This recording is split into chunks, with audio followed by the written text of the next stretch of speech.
और सभी जानते हैं कि टेबल पर आने से पहले सबसे बड़ा मुद्दा ट्रस्ट का ही है, विश्वास का है। अमेरिका पर ईरान का विश्वास क्यों है इतना, आपको वजह बताते हैं। वजह नंबर 1, अमेरिका की जंगी तैयारी जारी है, अभी भी तैनाती बढ़ा दी गई है। वजह नंबर 2, नेवल नाकाबंदी से तनाव बढ़ चुका है, नाकाबंदी के बाद सबसे ज्यादा तनाव। वजह नंबर 3, नाकाबंदी को सीजफायर का उल्लंघन भी बताया ईरान ने। राष्ट्रपति ट्रंप की तरफ से हमले की धमकी लगातार दी जा रही है। वजह 5, हॉर्मुज स्ट्रेट के पास ईरानी जहाज पर कब्जा, अब तक 2 जहाजों पर कब्जा किया जा चुका है, टुस्का और तिफानी। आगे क्या, ईरान ने जवाबी हमले की धमकी दी है, कभी भी जंग शुरू होने का खतरा बढ़ गया है। बड़ी बात है ये कि IRGC कमांडर अहमद वाहिदी वार्ता नहीं चाहते हैं। वार्ता के बीच हमले को ईरान ने आधार बनाया है। अमेरिका से शांति वार्ता में विश्वास की कमी साफ तौर पर दिख रही है।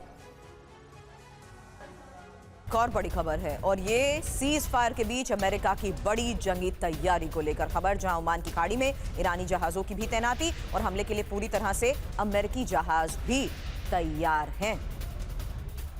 तो स्ट्रेट ऑफ हॉर्मुज के बाद अगली बड़ी चुनौती ओमान की खाड़ी, जहां दोनों स्तर पर बड़ी तैयारी।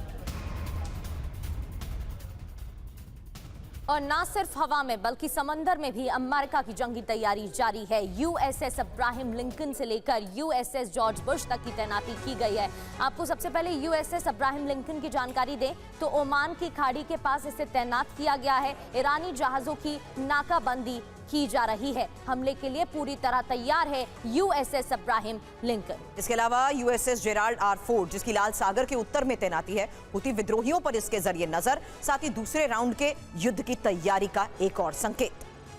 USS George W. बुश की बात करें तो फिलहाल मेडागास्कर के पास तैनात किया गया है, अरब सागर की तरफ बढ़ रहा है और एक साथ 3 एयरक्राफ्ट कैरियर तैनात। हालांकि ईरान पर लगातार हो रही निगरानी को समझिए, जहां MQ-4C ड्रोन इटली से जॉर्डन भेजा गया है और जॉर्डन से ही फारस की खाड़ी तक उड़ान, जबकि मिसाइल साइट, बंदरगाहों पर भी रियल टाइम नजर को लेकर दावा।